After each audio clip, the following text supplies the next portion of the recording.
Bienvenue sur Chronique, le podcast de Mapato, pour comprendre et déstigmatiser les maladies chroniques.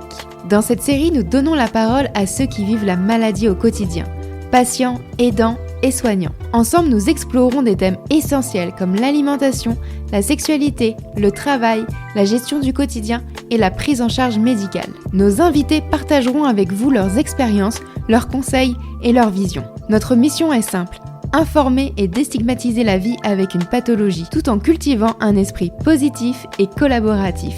Je suis Lorraine, patiente et votre hôte sur Chronique. Ensemble, partons à la découverte de témoignages inspirants qui, je l'espère, sauront vous éclairer et vous accompagner jour après jour.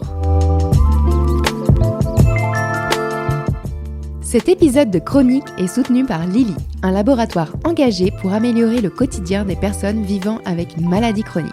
L'obésité est une maladie complexe, bien plus qu'une question de volonté, et mérite une prise en charge adaptée. Lily s'investit aux côtés des patients pour mieux comprendre leurs besoins et développer des solutions qui peuvent vraiment faire la différence. Parce que chaque personne mérite un accompagnement bienveillant et efficace. Bienvenue dans ce nouvel épisode de notre série consacrée à l'obésité. Aujourd'hui, je reçois Laura, 32 ans, infirmière qui a accepté de partager son histoire avec sincérité et courage. Dans cet épisode, nous abordons un sujet encore trop peu discuté: la stigmatisation, la discrimination et la grossophobie vécue par les personnes en situation d'obésité. Depuis l'enfance, Laura a grandi avec le poids du regard des autres, les remarques du corps médical, les réflexions familiales, les jugements sur son apparence ont peu à peu abîmé son estime d'elle-même. À 24 ans, un chirurgien lui assène des mots d'une violence inouïe. « Vous êtes vraiment très grosse, il va falloir vous faire opérer. » Ce jour-là, Laura s'effondre puis décide de reprendre le contrôle. Entre résilience, rééquilibrage alimentaire et marche quotidienne, elle parvient à perdre plus de 40 kilos. Mais la transformation la plus profonde reste celle de son rapport à elle-même. Apprendre à s'aimer, à s'accepter, à faire taire cette petite voix qui la rabaisse encore parfois. À travers son témoignage, Laura nous rappelle une chose essentielle. Derrière chaque corps, il y a une histoire, un cœur, une personne. Et que certains mots peuvent marquer à vie, tout comme d'autres peuvent aider à se reconstruire. Je vous laisse sur notre échange et je vous souhaite une excellente écoute à toutes et à tous. Eh bien, bonjour Laura. Bonjour Lorraine. Je suis ravie de t'accueillir sur Chronique, le podcast de Mapato. Aujourd'hui, on va aborder un sujet ensemble qui est l'image de soi et le regard des autres pour notre saison dédiée à l'obésité. Donc, la première question que je pose à tout le monde, Laura, c'est: est-ce que tu peux te présenter en quelques mots ? Oui, alors donc je m'appelle Laura, j'ai 32 ans, je suis infirmière. Donc j'ai bien voulu qu'on fasse ce petit podcast aujourd'hui pour montrer que l'obésité n'était pas forcément liée à la malbouffe, que c'est pas forcément lié au regard qu'on peut voir de la personne qu'on a en face de nous, qui a par moments des choses cachées et qu'il faut arrêter de dire obésité égale malbouffe en fait. Ouais, de stigmatiser en fait les personnes. De stigmatiser, tout à fait. Super. Du coup, on va commencer par une première partie sur les premiers contacts avec le poids et l'image de soi. Je voulais savoir quand est-ce que le poids est devenu un sujet pour toi dans ton parcours de vie? Alors, ça a commencé à être vraiment un problème, on va dire juste le commencement du problème, c'est quand j'ai commencé mes études d'infirmière. Les premières sorties forcément, où mes copines, elles pouvaient mettre des petites robes sympas, un petit peu courtes et cetera, et que moi j'osais pas parce que je commençais à prendre du poids, que j'étais pas du tout à l'aise avec mon corps. Ça m'a pas encore donné un déclic pour perdre du poids, mais je commençais à me dire elles ont des belles robes, elles peuvent mettre des talons avec leurs robes et cetera. Et puis moi je me cachais un petit peu derrière les choses plus longues, pas de talons parce que ça faisait pas joli une fille ronde avec des talons. Donc plutôt des baskets, plutôt un jean, voilà. Donc ça a vraiment été ce moment où on commence à sortir, où l'adolescence est terminée, tu commences à être une femme, où tu veux t'habiller comme une femme, mais que tu commences à avoir quelques petits soucis parce que ton corps ne suit pas en fait. Ouais, et quand tu dis justement que c'est pas forcément joli une femme avec des talons, c'est toi qui te faisais cette idée-là, ou c'est des choses que tu voyais, peut-être des paroles que tu entendais ou autre? Non, c'est moi qui me faisais cette idée-là parce qu'aujourd'hui, je vois une femme ronde en robe avec des talons, je trouve ça très, très joli et même moi, je mets des talons, même en étant encore ronde, mais c'était moi à cette idée-là, j'avais 18 ans, donc encore très jeune, encore très bête dans ma tête, je pense, ou avoir une très mauvaise image de moi. Et bah, du coup, j'osais pas, en fait. Je me suis dit: «Ben», je me dis: «Les gens, ils vont me regarder, ils vont me dire: "Bah, tu vu, elle est costaud, elle met une robe courte, elle met des talons, c'est vraiment pas joli, on voit ses cuisses, on voit ses formes", voilà. Donc en fait, c'est moi, c'est l'image que moi, je me faisais de moi-même, en fait. C'est ça, ouais. Tu étais pas à l'aise, donc forcément, tu avais pas Non, un regard positif sur toi à ce moment-là. c'est ça, c'est ça Ouais. et j'avais peur qu'on me regarde moi en me disant, enfin, qu'on fasse une fixette sur moi alors que absolument pas ou peut-être pas, mais voilà. J'avais peur de la fixette, en fait. OK, ça marche. Et justement à cette période d'enfance, d'adolescence même, quel retour tu recevais du coup de ton entourage, de ta famille, et même, des médecins?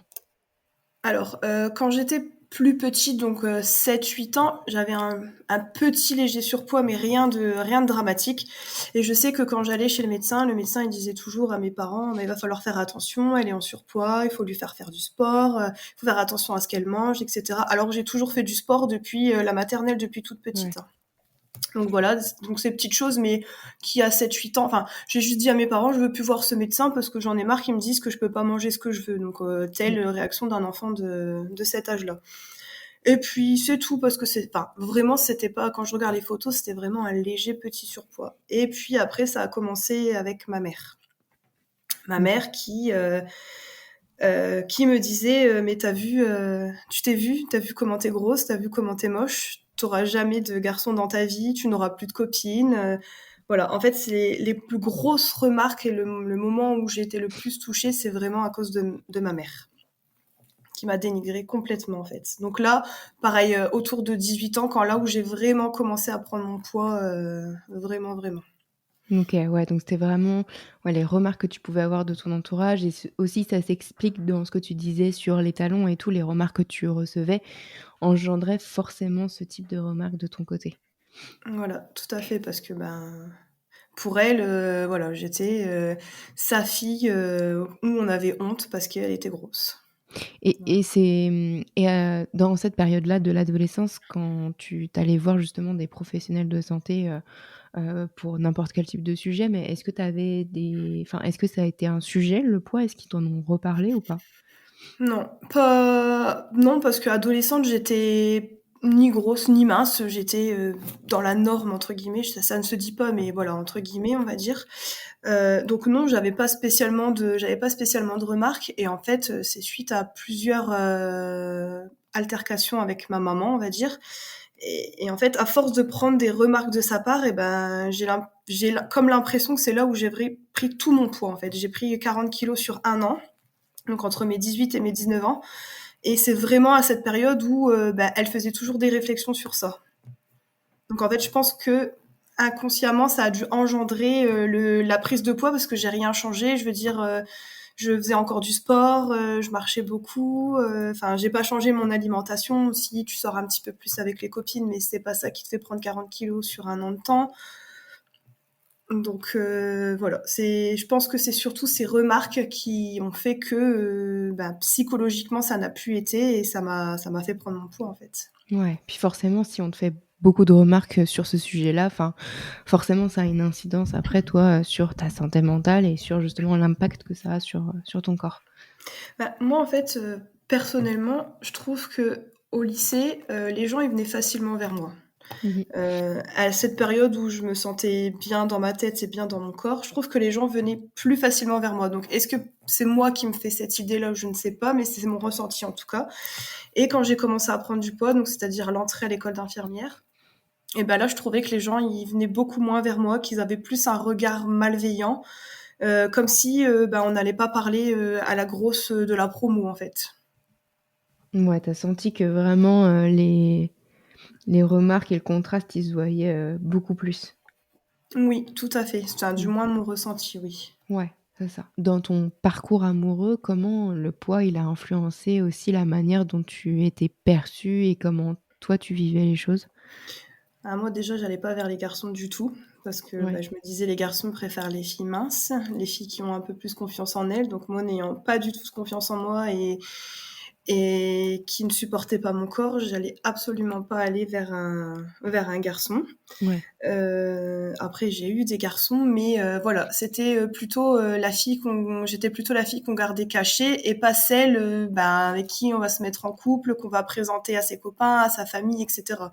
Voilà, j'étais souvent la fille cachée. Mmh. D'ailleurs, je me rappelle d'un garçon que j'ai rencontré, à qui, je parlais, très, très bien, qui avait vu des photos et cetera, et en fait, le jour où on s'est rencontrés, il est parti. Il est parti, il a prétexté un rendez-vous, et en fait, quand je suis rentrée chez moi, j'ai vu j'avais envoyé des messages, et en fait, il m'a dit: «Mais en fait, non, tu es trop grosse, je ne vais pas rester». Enfin, c'est pour ça que je suis partie, et quelques années plus tard, je retrouve ce garçon, sur les réseaux, et il me dit: «Mais Laura, c'est toi, mais tu es devenue belle, tu as bien maigri». OK. C'est tellement, tellement Voilà, horrible ce genre de propos. c'est ça. Voilà le genre de garçon que je pouvais «attirer» entre guillemets, on va dire. Ouais, donc vaut mieux passer son chemin face à ce type de personnes, Tout à fait, ça en vaut absolument pas la peine. Mais bon, recevoir ce genre de réflexion quand on a 19 ans et que, c'est là que tu commences à vouloir aller vers les garçons et cetera, c'est difficile quand même. forcément, c'est un impact, toi, sur ton estime de toi, ça, c'est clair Tout et à net. fait. Ouais. Et est-ce que tu te souviens justement, de situations comme ça où vraiment tu as ressenti la grossophobie? Est-ce qu'il y a eu une période particulière où vraiment c'est l'adolescence entre 18 et 19 ans où tu t'es dit: «Ouais, là, il y a vraiment un pic, je ressens les remarques des gens»? Je me souviens depuis petite, je rêvais de faire de l'hélicoptère. Ouais. Voilà. Mon papa me paye mon baptême en hélico. J'en rêvais tellement que je voulais, être assise devant. Donc tu avais, une place devant et des places derrière. Ouais. Et en fait, il faut savoir que pour, faire de l'hélico, tu es obligé de donner ton poids. OK. Voilà, donc j'ai dû donner mon poids, et évidemment, mon poids était beaucoup trop élevé pour être devant. Soi-disant, c'est les plus minces devant et les plus «gros» entre guillemets derrière. Voilà, donc pour quelle raison, tu ne sais pas, parce qu'au final le poids restera le même dans l'hélicoptère, hein, mais voilà, donc c'était: «Bah non, désolé, vous êtes, en surpoids, donc vous ne pouvez pas monter devant». D'accord, voilà. Ouais, donc vraiment la situation où tu te dis, «En fait, ça impacte ma vie», quoi, clairement. Ça impacte ma vie parce que tu as plein d'activités comme ça où tu dois donner ton poids. Donc déjà, je trouve ça, hyper dévalorisant, Ouais. Mmh. et en plus, tu dois te justifier devant tout le monde qui te regarde, «Ben non, vous êtes trop costaud, vous pouvez pas monter devant». Donc tu as tous les regards qui sont vers toi, donc très gênant. Donc voilà. Ouais, ouais, totalement. Donc ouais, c'est des périodes pour toi qui sont pas faciles où tu te dis, enfin forcément ça a un impact encore plus sur toi, comment tu vis les choses, comment tu acceptes, ton corps, en fait. C'est ça, tu rentres dans la vie adulte et en fait, on te casse dès ton entrée dans cette vie adulte qui n'est déjà pas simple pour Mmh. personne, mais du coup encore moins parce que, du coup, on te met dans des cases et tu dois rester dans ces cases, en fait. Ouais, totalement. Mmh. Et justement, j'aimerais aussi parler un peu de la stigmatisation médicale. Je crois que quand on avait échangé, par téléphone, tu m'avais dit que tu avais une phrase très dure d'un chirurgien après ton opération de l'appendicite. Moi, j'aimerais bien que tu nous en parles un peu, ce que ça a provoqué chez toi et cetera. Alors, quand j'avais 24 ans, donc j'ai eu l'appendicite, je me suis fait opérer et cetera, et 1 mois après, rendez-vous de contrôle avec ce fameux chirurgien, donc voilà, tout se passe bien, et puis à la fin du rendez-vous, il me dit: «Mais vous êtes vraiment très grosse, il va falloir maigrir». Donc je le regarde un petit peu bête, ne sachant pas quoi répondre. Il me dit: «Oui, à 24 ans, vous pesez 130 kilogrammes, c'est dangereux pour votre santé. Voilà, je vous donne le numéro, du premier étage à l'hôpital, et vous allez pouvoir rencontrer quelqu'un pour faire une chirurgie bariatrique». Voilà, c'est tout ce qu'il m'a dit. «Merci, bonne journée». Donc j'ai pris ce numéro, merci, voilà, et quand je suis sortie de là, je me suis, effondrée en me disant: «Mais qu'est-ce qui m'arrive? Je viens pour un rendez-vous de contrôle et là on me dit que je suis grosse Mmh. et que je dois me faire opérer». Donc non. dans ma Oui, surtout qu'il connaissait pas, ta situation, il connaît pas ton parcours. Enfin, cette personne, elle t'a opéré juste pour l'appendicite. Enfin, voilà, d'orienter derrière directement sur une chirurgie bariatrique, c'est n'a ça, pas de sens, quoi. sans savoir si j'ai un souci de santé, sans savoir si je suis suivie par quelqu'un, Oui, sans rien savoir de moi. Juste, j'ai eu l'appendicite, point. Comme n'importe quelle personne peut avoir l'appendicite. ouais, totalement. Voilà. Et des mots très forts, parce que dire à quelqu'un que vous êtes très grosse, mais je trouve ça très très. Enfin, j'ai même pas le mot en fait, tellement c'est énorme de la part d'un médecin en fait. Ouais, toi, tu l'as vécu vraiment comme un choc Un quand te gros sortent gros ce type. choc, ouais. Un Ouais, énorme choc, ouais. ouais, totalement. Et est-ce que, outre ce professionnel de santé, comment est-ce que toi, plus largement, en fait, tu perçois le regard des soignants, sur les personnes, en situation d'obésité? Bah, moi, je trouve que les soignants, alors, on va pas mettre tout le monde dans le même panier, Oui, mais je bien trouve sûr. que beaucoup de soignants font vraiment une fixette sur le poids. Enfin, je me rappelle d'un rendez-vous tout bête. Je devais voir un cardiologue pour faire un test d'effort parce que j'avais un souci de dos, mais qui n'a rien à voir avec le poids. Et en fait, en allant voir cette cardiologue, c'était une dame. Et elle me dit: «Mais par contre, vous faites quelque chose pour votre poids?» alors que j'avais déjà perdu, beaucoup de kilos, en fait. Je lui dis: «Mais en fait, je ne suis pas là pour ça». Elle me dit: «Non, non, mais je vois que vous êtes en obésité». Je lui dis: «Mais merci, je me vois dans un miroir tous les jours et vous inquiétez pas, je fais en sorte de faire les choses». Mais j'ai «En fait, aujourd'hui, je suis là pour un rendez-vous cardiologue, rien à voir, j'ai aucun problème de santé. Donc pourquoi, en fait, encore revenir sur ça?» En fait, je trouve que beaucoup de soignants, voilà, en fait, on vient pour X raisons et on se retrouve à parler du poids tout le temps, tout le temps, tout le temps. Alors que nos rendez-vous n'ont pas forcément un lien avec le poids, en fait. Toi, en plus, tu es dans le secteur médical en tant qu'infirmière Oui, et tu es tout à aussi fait. aide-soignante, hein, si je dis pas de bêtises. J'avais été Heu, aide-soignante, oui, et là, je suis infirmière, tout à fait. ouais, tu es aussi dans la position du professionnel de santé. Donc, comment tu vis un peu ce double rôle?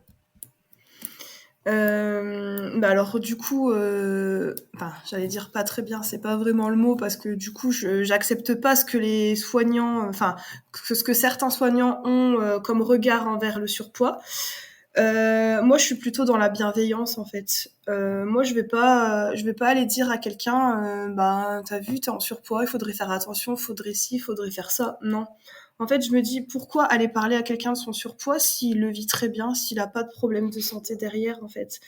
Enfin, moi, pour avoir vécu ça, jamais je le refais enfin, jamais je vais le faire vivre à quelqu'un, c'est pas possible. Je trouve que c'est trop gros et qu'on ait n'importe quel âge, qu'on ait 18 ans, 40 ans, 60 ans. Non, en fait, enfin, je trouve que c'est rentrer dans l'intimité de la personne et en fait, on a la limite de se mêler de ce qui ne nous regarde pas, je trouve. Enfin, je suis pas là pour ça.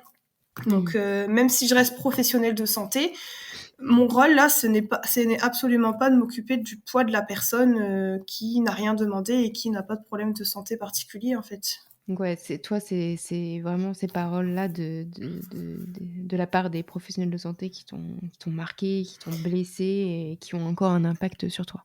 Bah, tout à fait, parce que j'ai jamais eu de soucis de santé particulier. Donc en fait, pourquoi associer tout de suite parler de Mmh. l'obésité ou Mmh. parler d'une prise de poids, en fait. Si j'ai pas de problème de santé, c'est pas la peine de revenir dessus, en fait. Et maintenant, j'aimerais bien qu'on aborde justement les discriminations dans la vie quotidienne. Moi, je voulais savoir si tu avais déjà rencontré des difficultés, bah, je sais pas, dans les transports, au travail, dans les lieux publics à cause de ton poids? Alors, au travail, j'avais souvent une phrase. Alors, pour les gens, c'était peut-être, une confiance, mais pour moi, ça me blessait beaucoup. La phrase, c'était souvent, «Tu es grosse» ou «Tu es costaud, du coup, c'est bien, tu as de la force, tu me feras pas tomber». Mais en fait, alors pour eux, c'était peut-être justement de la confiance en se disant: «Bon, bah, elle est costaud, elle me rattrapera si je tiens pas sur mes jambes ou autre». Mais en fait, pour moi, c'est blessant, c'est vexant, en fait, de dire ça. Pourquoi rajouter, «Tu grosse» ou «Tu costaud»? Non, tu peux juste dire que je suis grande, par exemple, ou même ne rien dire du tout, en fait. Parce que c'est pas parce que moi, je suis en surpoids que j'ai plus de force que la nénette qui fait, 40 kilogrammes, par exemple, ça n'a rien à voir. Donc ça, après, enfin au travail, c'était des petites choses comme ça. Rien de «bien méchant» entre guillemets, mais blessant, on va dire. Voilà. Parce qu'il faut savoir que moi, je travaille avec des personnes âgées. Les personnes âgées, c'est vrai elles parlent tout de suite, en fait. Vont pas réfléchir si elles vont blesser ou autre. Malheureusement, ça sort au tac, en fait. Et après, il y avait l'histoire dans un parc d'attractions aussi, qui m'avait bien fait mal aussi devant tout le monde. Une attraction qui devait se faire à deux, et puis avec la barre de sécurité, comme dans beaucoup de jeux. Hein. Et là où on m'a dit, il va falloir que vous montiez toute seule, parce que la barre, elle fermera pas, en fait, madame. Donc, sous-entendu que, voilà, encore une fois, je suis trop costaud pour faire ce jeu avec quelqu'un et que je suis obligée de le faire seule. Donc là, t'as tout le monde qui te regarde et toi, tu te sens bête, tu sors du jeu et tu montes toute seule de ton côté parce que la barre ne va pas fermer. Donc, on est peut-être sur une question de sécurité, mais bon, il y a peut-être des façons de le dire ou ne pas obligé de le crier devant tout le monde. Enfin, voilà, je trouve qu'il y a quand même une façon de dire les choses. Ouais, et puis forcément, du coup, toi, t'as l'impression de... Enfin, j'extrapole mes propos, mais en mode, t'es pas fait là pour la société actuelle, t'es en dehors, puisque en fait, tu rentres pas dans ces cases à lui de son jeu, en fait. C'est ça, voilà, encore une fois, t'es mis dans des cases et tu sors pas de tes cases, en fait. Ouais. Voilà. Donc, ouais, pas facile. Non. Et justement, selon toi, qu'est-ce qui pèse le plus lourd? C'est les mots ou les attitudes qui sont implicites, on va dire, des autres? Pour moi, c'est les mots le plus difficile. Un mot, ça reste dans ta mémoire, ça reste Ouais. gravé, t'y repenses. Et un mot, c'est visé, on te parle à toi. Mmh. Que une attitude, ça peut être visé, mais c'est pas pareil parce que certaines attitudes peuvent être mal interprétées, par exemple. Ouais. Que un mot, c'est tout, c'est vraiment dit pour toi et ça reste vraiment gravé. Enfin, pour moi, les mots, c'est clair, c'est précis, c'est voilà. Donc, pour moi, les mots sont vraiment beaucoup plus difficiles. Ouais, très impactant, ouais. Mmh. Très Ça reste impactant, oui, tout à gravé, ouais, fait. dans ta mémoire. Forcément, ça joue, toi, sur ton moral et après, c'est quelque chose auquel tu penses pendant encore, Voilà, plusieurs tu années. ressasses tout le temps et voire plusieurs années. Il y a des choses Ouais. que tu oublies pas, il y a des mots que tu peux pas oublier, en fait. Ouais, c'est clair. Ouais. Donc, j'imagine que tu dois faire aussi un gros travail, psychologique, sur le sujet, mais on en parlera, juste après. Moi, avant justement de parler de l'impact psychologique, j'aimerais qu'on parle du parcours personnel et de la perte de poids. Parce que c'est vrai que quand on en a parlé toutes les 2 au téléphone, tu m'as dit que toi, tu avais du coup décidé de perdre du poids, par toi-même suite à la remarque de ce fameux chirurgien. Tout à Donc moi, fait. j'aimerais que tu nous racontes un peu comment tu t'y es prise? Alors donc effectivement, suite à la remarque du chirurgien, donc qui était très blessante, mais du coup qui a eu un énorme déclic, sur moi, donc malgré tout, je le remercie, sans le remercier, hein. Donc après ça, je me suis dit: «Mais en fait, Laura, tu as 24 ans, tu jamais essayé de perdre du poids vraiment, tu peux pas passer par la case opération, c'est pas possible. On passe pas du jour au lendemain par la case opération». Et bien là, du coup, j'ai été sur les réseaux, j'ai été sur internet, j'ai discuté avec des gens et j'ai cherché comment perdre du poids, tout simplement. Et de là, je me suis reprise en main. Je me suis remise à manger, correctement. Donc au début, arrêter de boire des sodas, par exemple, ne pas manger entre les repas, ne pas manger n'importe quoi et cetera. Et je me suis mise à la marche, énormément de marche.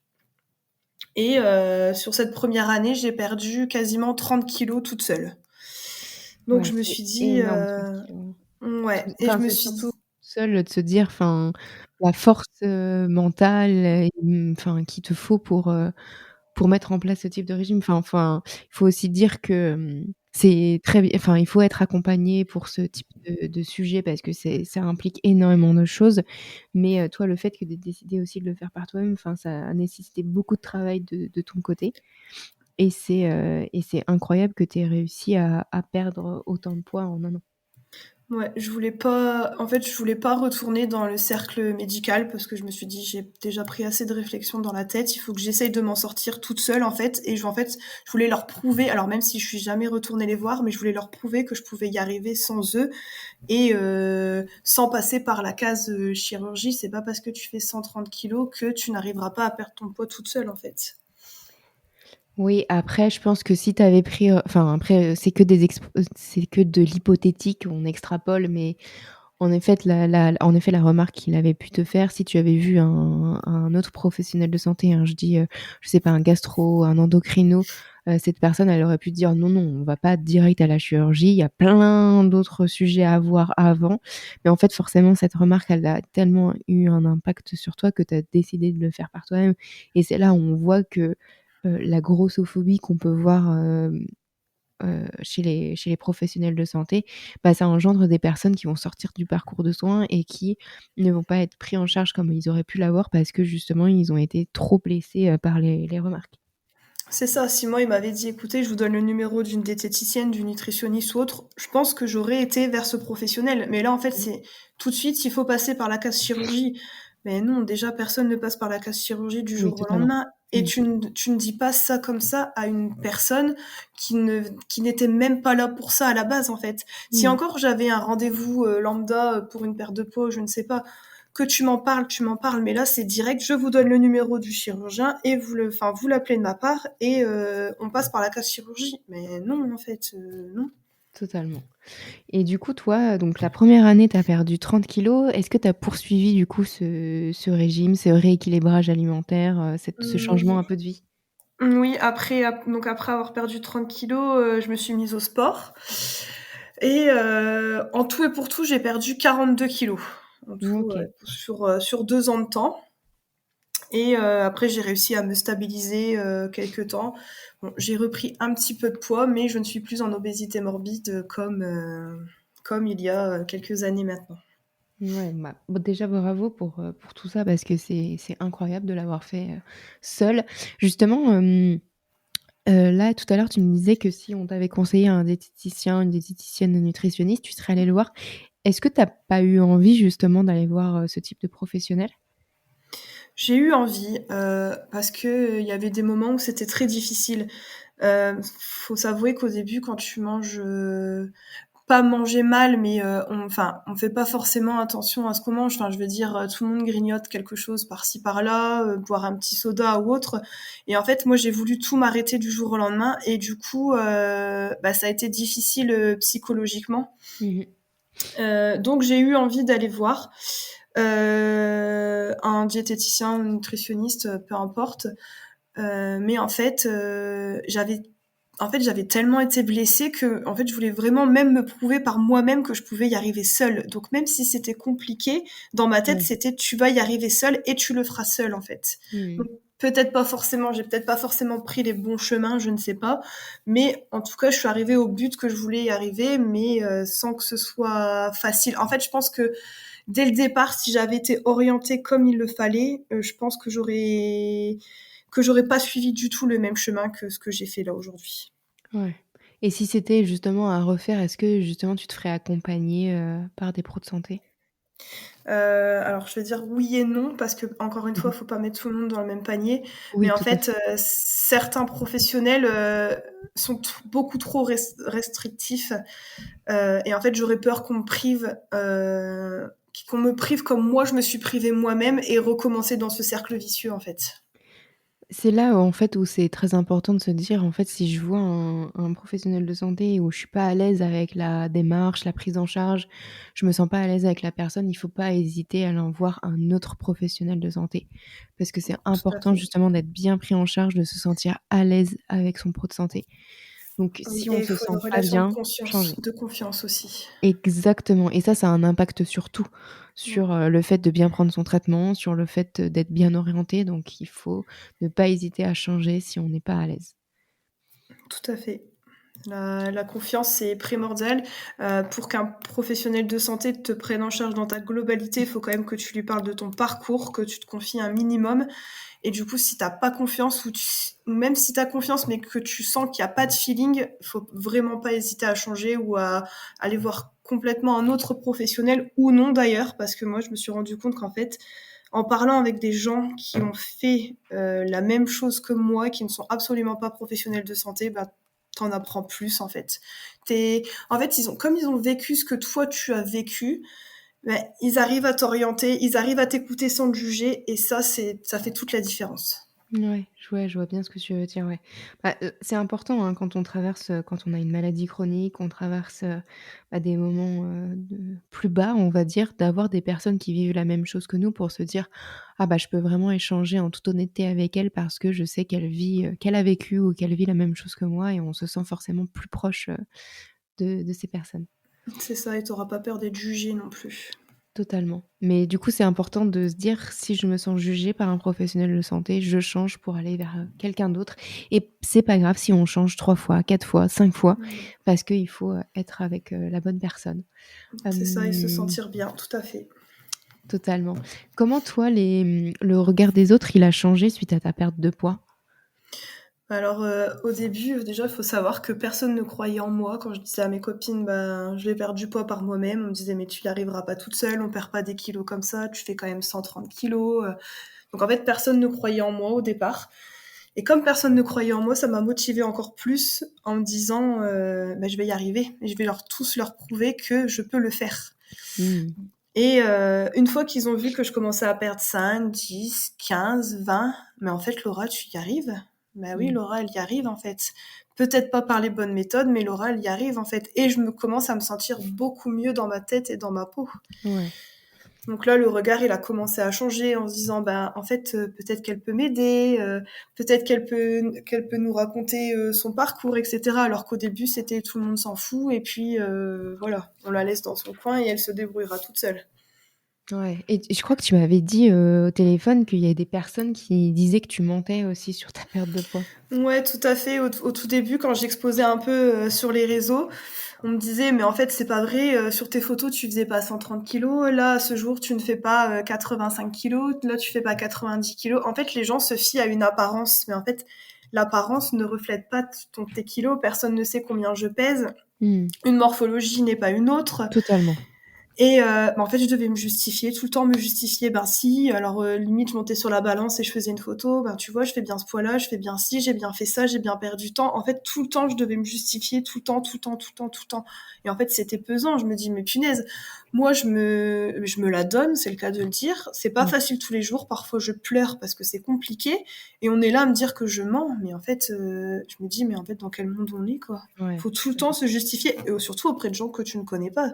Enfin, je trouve que c'est le pire dans l'histoire. Bah, c'est là la dérive, en fait, des réseaux sociaux, de s'afficher et en fait, c'est que tu as des conseils non sollicités, des remarques non sollicitées de personnes qui n'ont, pas d'intérêt et qui, en plus, peuvent je qui ont un impact, sur, bah, toi, ta santé mentale, sur, ce que tu es en train de vivre.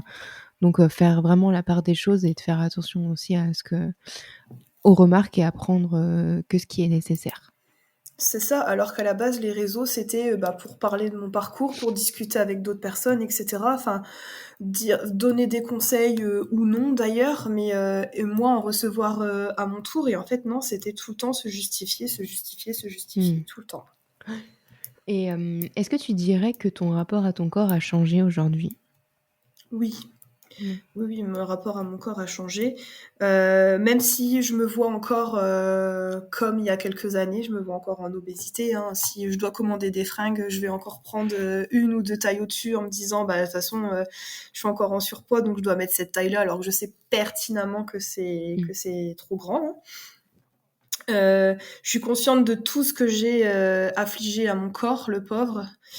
Je sais aussi dans ma tête que j'ai maigri, mais voilà, aujourd'hui, je me sens quand même mieux. Je sais que je suis encore en surpoids, mais voilà, je me sens beaucoup mieux avec mon corps, en tout cas. Super, bah, ça c'est hyper important et justement j'aimerais qu'on aborde la partie, psychologique parce qu'on en a quand même un peu parlé, au départ, mais je pense que ça nécessite quand même un petit focus. Qu'est-ce que ces expériences de stigmatisation ont laissé comme trace sur ta confiance en toi et ton estime? J'ai zéro confiance en moi. Hem, En fait, le fait d'avoir été, mis dans des cases et le fait d'avoir été rabaissée, donc surtout, on va dire que surtout rabaissée par ma mère, hein, faut dire ce qui est. En fait, c'est vraiment ses paroles à elle et son comportement à elle qui a fait que j'ai perdu toute confiance en moi et toute estime de moi, en fait. Même si ça remonte à quelques années, même si j'ai coupé les ponts aujourd'hui parce que j'en avais besoin pour me sentir mieux et ben, ça reste. ça reste malheureusement, tout ce que je dois faire, je dois réfléchir avant en me disant: «Mais est-ce que je suis capable de le faire? Est-ce que ça, je peux le faire?» alors qu'au fond de moi, je sais que je suis capable vu que j'ai réussi à perdre mes kilos là où tout le monde me disait que j'arriverais pas, je l'ai fait, toute seule. Mais voilà, chaque chose que je dois faire et ben, je vais réfléchir en me disant: «Bah non, c'est pas pour moi, je suis pas capable de faire ça». Alors que pourquoi je ne serais pas capable de le faire? En fait, il y a toujours cette petite part qui te dit: «Mais qui se rappelle que tu as été rabaissé un jour et que, en fait, j'ai l'impression que ça va continuer, en fait, que chaque chose que je vais faire, on va me rabaisser et que je vais pas y arriver et que c'est pas pour moi, en fait. Et justement, le fait d'avoir, perdu autant de kilos, seule, enfin, c'est une bataille vraiment, incroyable que tu as fait. Ce sujet n'a pas aidé à gagner en confiance et en estime de toi? Un petit peu, mais pas plus que ça. Ouais. Au jour d'aujourd'hui, si on me dit: «De quoi tu es fière?» je vais dire: «Je suis fière d'avoir réussi à perdre mes kilos toute seule». Ça oui, Mmh. j'en suis consciente, j'en suis fière et je sais que je peux le faire. Mais en fait, je me suis rendu compte que ma que cette perte de poids et que le fait d'avoir été rabaissée, ça joue sur, tout. Tout, que ce soit la vie perso, que ça soit la vie pro, ça joue sur Ouais. tout, la vie privée et cetera. En fait, même si moi, je me dis: «Ça remonte à il y a longtemps, je ne parle plus à cette personne et je veux aller de l'avant», en fait, à un moment donné, ça me rattrape tout le temps. Ouais. Tout le temps, tout le temps, tout le temps. Même si je sais que je suis capable de, même si je réussis dans plein de choses, en fait, il faut tout le temps que ça me rattrape à un moment donné. Ouais. Donc en fait, tes blessures, elles sont vraiment durables, pour le moment? Elles sont durables et je pense qu'elles partiront pas. Enfin, moi, je me dis qu'elles vont partir, mais en fait, je me rends compte que là, ça fait presque 10 ans et qu'en fait, elles sont toujours aussi présentes et qu'elles font toujours aussi mal, même quand j'en parle, en fait. Donc, je me dis que même si moi, je voudrais les oublier, je pense que je n'y arriverai pas, en fait. Ouais, l'idée, c'est pas forcément non plus de les oublier, mais de se dire: elles sont toujours là, mais je sais qu'elles ont moins d'impact sur moi, sur mon moral, sur comment moi je me vois». Et mmh, tu as été voir un psychologue ou un psychiatre, ou tu as été suivie Non. justement par une personne? C'est pas un souhait que tu aurais justement pour travailler cette partie-là? Non, alors j'ai jamais eu le souhait de le faire, sauf que en fait, je me rends compte que ça a un impact sur beaucoup de choses dans ma vie. Ouais. Mmh. Donc parfois je me dis: «Mais est-ce que ce serait pas bien de le faire?» Mmh. mais je n'ai pas franchi le pas et je ne suis pas prête à franchir le pas encore, même, Ouais. presque 10 ans après. Après vraiment, ça, j'en ai déjà parlé dans pas mal de podcasts, c'est vrai que, avec, des patients, avec des professionnels de santé, mais c'est vrai que ce qui revient, c'est que c'est important que tu sois prête aussi toi à aborder ces sujets-là, parce que forcément si tu es pas prête à aborder ces sujets, à travailler sur ce sujet, ça peut être un échec en effet en allant voir un professionnel de santé et de pas être capable d'affronter tout ça. Donc il faut que tu sois prête à ouvrir ce chapitre, à travailler dessus, donc peut-être que ça va prendre encore un peu de temps, mais on ne le jamais dire jamais, j'ai envie de te dire. Ne jamais dire jamais parce qu'il y a quelques années en arrière, j'aurais pas fait ce podcast, en parlant de tout ça déjà, donc Oui, je trouve qu'il y a de l'évolution déjà. on fait Voilà. déjà un premier pas, on est bien. Exactement, faut prendre le positif. Exactement, et ça, ouais, je suis bien d'accord, dessus. Moi, je voudrais savoir aujourd'hui ce qui t'aide à faire face justement à d'éventuelles remarques ou jugements de personnes? Aujourd'hui, j'en ai plus trop, enfin, si je ça m'arrive d'avoir, des petits «pics» entre guillemets, on va dire, mais j'ai plus de grosses choses. Après, aujourd'hui, je crois que je suis blindée. Mmh mh. Et alors oui, ça me toucherait, hein, je peux pas dire que ça me toucherait pas, je reste un être humain, voilà, surtout quand tu te bats depuis des années contre ton poids, donc la moindre petite chose sur ton poids, forcément ça te fait réagir. Mais Ouais, de là à me dire que ça me blesserait, je pense que ça me blesserait plus aujourd'hui. OK. En fait, je pense que j'en fais une force maintenant. Je me dis, après tout ce que j'ai vécu, après tout, une personne lambda qui va me faire une réflexion, bah c'est bien, fais une réflexion, tu te fies encore à ce que tu vois et pas à ce que tu sais. Ouais. Donc oui, ça va me toucher, je vais me dire, punaise, encore une fois, on me parle de mon poids, j'en ai marre, je suis encore dans des cases. Mais voilà, c'est tout. Je vais plus m'arrêter comme avant, je vais plus pleurer, je vais plus réfléchir, c'est tout. Mm. Parler Ouais, pendant ce temps-là, voilà. ouais, c'est très très important. Ouais. Non, c'est bien. T'as fait un bon travail aussi de ce côté-là. Ouais, il y a quand même du travail de fait depuis quelques années. C'est pas encore parfait, mais voilà, aujourd'hui, c'est vraiment ma force et je vais pas la lâcher comme ça, quoi. Ouais. Et justement, j'aimerais qu'on aborde un peu toute la partie de déconstruire les préjugés. D'après toi, pourquoi la société, elle associe encore obésité à paresse, à manque de volonté, à mauvaise hygiène de vie? Parce que la société met encore des gens dans les cases et que, voilà, que surpoids ou obésité égale forcément malbouffe, égale elle est dans son canapé allongée en train de regarder Netflix et manger des chips. Voilà. Pour eux, c'est ça. Dès que tu prends du poids ou que tu es en surpoids, c'est forcément ça. Jamais les gens ils vont s'imaginer que derrière il y a un parcours, derrière il y a des blessures, il peut y avoir des gens qui sont malades, qu'il peut y avoir des Mmh. traitements. En fait, jamais les gens ils veulent voir plus loin que le bout de leur nez en fait. Mmh. C'est jamais, enfin jamais on va réfléchir, enfin jamais ils vont réfléchir plus loin que ça en fait. C'est, enfin tu vois, là, il y a pas si longtemps que ça, je me rappelle un patient qui m'a dit bah, j'ai fait du gâteau, est-ce que tu veux une part de gâteau? Alors je lui dis bah oui, mais est-ce que vous pouvez me le mettre dans du papier d'alu parce que je vais pas le manger maintenant, j'ai déjeuné il y a pas longtemps. Ouais. Et il m'a regardé, mais il m'a dit mais en fait, t'as vu commenter, tu vas pas me dire qu'une part de gâteau à 8 heures, ça va te déranger de la manger. Ben, en Ouais. fait, si ça va me déranger de la manger parce que je ne Mmh. mange pas entre les repas, en fait. Et encore une fois, je dois me justifier. Pourquoi? Parce que j'ai encore des petits kilos en trop, donc je dois me justifier en me disant que je veux pas manger une part de gâteau maintenant. Donc en fait, les gens, c'est ça, c'est voilà, c'est t'es costaud, donc bah voilà, tu manges mal, tu fais rien pour perdre tes kilos et voilà, sans aller plus loin que ce qu'ils voient en fait. Ouais. Ça, cette stigmatisation, il y a besoin que ça change, Vraiment, rapidement vraiment et vraiment, comme tu et le dis. ouais et là, en plus, c'était enfin, pareil, je veux pas mettre les gens dans des cases, mais c'était une personne âgée et en fait, je pense qu'une personne âgée, elle est pas autant ouverte qu'une Mmh. personne plus jeune, je trouve. Enfin, Ça oui, sur, moi, pour travailler avec des personnes âgées, c'est oui. donc ce que je me rends compte, en fait. C'est Ouais. tout le monde n'est pas pareil, heureusement, mais voilà, il y en a beaucoup où c'est forcément ça. Ouais, totalement. Et que faudrait-il changer, pour toi, en fait, dans les discours, pour faire avancer, vers une société un peu plus inclusive? Bah, déjà, faudrait que les médecins, ils arrêtent de faire une fixette sur le poids, déjà. Quand tu viens voir un médecin pour X raisons, stop. En fait, si je viens, pour un rendez-vous cardio, me parle pas de mon poids. J'ai pas de problème de santé, mon test d'effort est nickel, me parle pas de mon poids, en fait. Reste dans ce que le patient est venu te voir. Ne cherche pas à savoir plus pour le poids. Après, pareil, il y a beaucoup d'émissions sur l'obésité, etc. Je sais pas si tu as déjà remarqué, mais quand tu vas regarder une émission sur l'obésité, on va te montrer une personne en obésité en train de mal manger, en fait. Mmh. Donc, en fait, on va prendre qu'une partie de sa vie pour justifier son poids.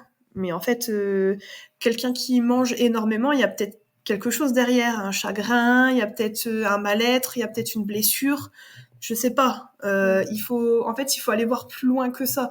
Donc en fait, je trouve que les médias aussi euh, On joue, ouais.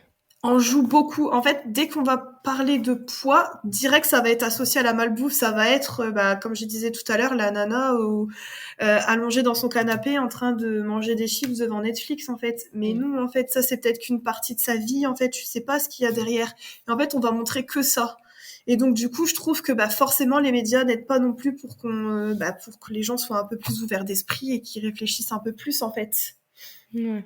Mmh. Et puis pareil, euh, on va nous montrer aussi, malheureusement, il y a maintenant beaucoup de sujets sur la chirurgie bariatrique aussi. En fait, ils te montrent ça comme si, bah, en fait, tu te fais opérer, hop, et c'est magique, hein, tu perds du poids, on te montre tes avant-après, etc. Mais en fait, il faut savoir qu'il y a un gros travail à côté et qu'on passe pas de je suis obèse à je me fais opérer, en fait. Et Mmh. ça, je trouve que c'est assez mal expliqué Ouais. et on en parle. Enfin, en fait, on parle que du côté positif entre guillemets de je me fais opérer, je perds du poids, mais en fait, on parle pas du côté psychologique, des complications qui puissent exister et de toute la trame qu'il y a à côté avant d'en arriver là, en fait. Ouais, je vois très bien En ce que fait, tu veux je dire. trouve ils veulent aller droit au but, mais c'est pas la réalité des choses. Donc en fait, je trouve que les médias montrent ce qu'ils veulent montrer et ce que Mmh. les gens veulent entendre, en fait. Ouais, je vois bien. Et du coup, toi, si tu pouvais justement adresser un message à une personne qui juge une personne en situation de surpoids ou d'obésité, qu'est-ce que tu aimerais lui dire? Bah, moi, déjà, j'aimerais dire que c'est très méchant, que c'est de la méchanceté gratuite. Et j'aimerais savoir ce que ça lui apporte de dire ça à une Mmh. personne, déjà. Est-ce que ça va lui faire sentir mieux? Est-ce qu'il va mieux vivre? Est-ce que... Enfin, voilà, c'est hyper maladroit, hyper méchant. Même pas maladroit, très méchant, en fait.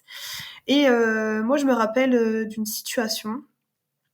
Et je vais te dire ce que j'ai répondu et je pense que je répondrai encore la même chose aujourd'hui. Ouais. J'avais une patiente une fois qui prenait son petit déjeuner et puis elle me regarde et elle me dit mais tu es enceinte? Je lui dis ben non, je ne suis pas enceinte. Elle me dit ah, tu es vraiment très grosse alors. Mmh. Et là, je me suis dit est-ce que je m'énerve? Est-ce que je pleure? Qu'est-ce que je fais? Et en fait, je l'ai regardée et je lui ai dit oui, mais alors moi, je suis peut-être en obésité, mais un jour, je vais perdre mon poids. Je dis par contre, vous, vous êtes bête et vous resterez bête toute votre vie. Et là, elle savait plus quoi me répondre. Elle m'a regardée, elle savait même pas quoi répondre. Et en fait, bah là, je répondrais exactement la même chose, en fait. Parce que là, les gens, en fait, ils réfléchissent pas et ils laissent les gens dans les cases et en fait, ils réfléchissent pas encore une fois. Ouais, ils se rendent pas compte de l'impact que ça peut avoir sur la Voilà, personne. ils se rendent pas compte de l'impact que ça peut avoir et en fait, c'est hyper méchant de dire ça. Donc en fait, je leur dirais, mais en fait, enfin, c'est vrai, quand on est bête, on ne changera pas. Enfin, quand on Mmh. réagit comme ça, les gens sont pas prêts à changer. Voilà. Donc à défaut d'une personne qui a un surpoids, qui perdra son poids un jour et qui changera et puis qui, voilà. Enfin, je OK. répondrai exactement la même phrase que j'ai répondu à ma patiente, tout en restant très correcte et très courtoise, quoi. Oui, je vois bien. Même si j'avais envie de répondre, voilà, autre chose, mais Autre c'était déjà chose, très mais bien. on voilà. Et ben, pour terminer le podcast, j'ai 2 petites questions pour toi. J'aimerais savoir qu'est-ce que tu aimerais que les auditeurs retiennent en priorité de ton témoignage? Alors, j'aimerais bien qu'on retienne qu'on ne met pas les gens dans des cases, que l'obésité n'est pas égale à malbouffe, à égale à je ne fais pas de sport ou je ne fais rien. Que ce serait bien d'évoluer un petit peu, que derrière un corps, il y a une personne, il y a un cœur, que chaque mot reste gravé, que chaque mot peut détruire une personne, peut détruire sa vie. Euh, que si les médecins pouvaient être bienveillants envers les personnes en obésité ou en surpoids. Mmh. Que c'est violent. Ils ont enfin, certaines réactions, certains propos peuvent être beaucoup trop violentes pour une personne. Certains, ça peut les détruire complètement, d'autres, ça peut leur donner le déclic comme moi, mais au final, qui a laissé des traces, donc c'est pas forcément non plus la bonne solution. Je voulais aussi retenir que oui, enfin, que les gens pouvaient retenir que oui, il faut faire de la prévention, mais que la prévention ne doit pas devenir une fixette sur toutes les personnes, en fait. Et justement, est-ce que tu as un conseil ou un mot, d'encouragement à partager pour les personnes qui vivent la même chose que toi? Alors oui. Euh, Alors déjà, si une personne est entourée d'une personne toxique comme moi j'ai pu l'être avec ma mère, faut qu'elle sorte de cette toxicité. Donc si elle a besoin d'en parler, qu'elle en parle. Si elle a besoin de voir un professionnel, qu'elle voit un professionnel. Moi je sais que j'ai mis du temps, mais j'ai coupé les ponts. Et le jour où j'ai coupé les ponts, ça allait beaucoup beaucoup mieux. Parce que moi je me dis qu'aujourd'hui personne ne doit entendre ce genre de propos de quelqu'un et encore moins de quelqu'un qui est très proche de toi. Vraiment, il n'y a pas d'excuse à ce genre de propos. Et après aussi, je voulais dire que si une personne est en surpoids et qu'elle se sent bien, bah, qu'elle vive sa vie, qu'elle profite et c'est tout. Si elle n'a pas de problème de santé particulier, qu'elle s'en fiche de ce que les autres pensent, bah, qu'elle vive sa vie tranquillement. Et que si par contre elle est dans une démarche de perte de poids, et bien si elle veut voir un professionnel de santé, qu'elle aille voir un professionnel de santé, et que si elle veut le faire toute seule, et ben qu'elle le fasse toute seule, qu'elle s'entoure de personnes, de bonnes personnes, de personnes qui vont l'écouter, de personnes bienveillantes, et que même si ça fait peur, et ben il faut foncer, parce que si c'est pour avoir une meilleure vie derrière, et ben go. Trop beau, très chouette. Voilà. On va terminer sur ces belles paroles, Laura. En tout cas, merci infiniment d'avoir partagé ton parcours. On sait que c'est pas forcément facile aussi pour toi d'aborder tous ces sujets, donc merci infiniment et je pense que ça va aider, pas mal de personnes. Merci à toi Lorraine, et puis merci à tout le monde de m'avoir écoutée.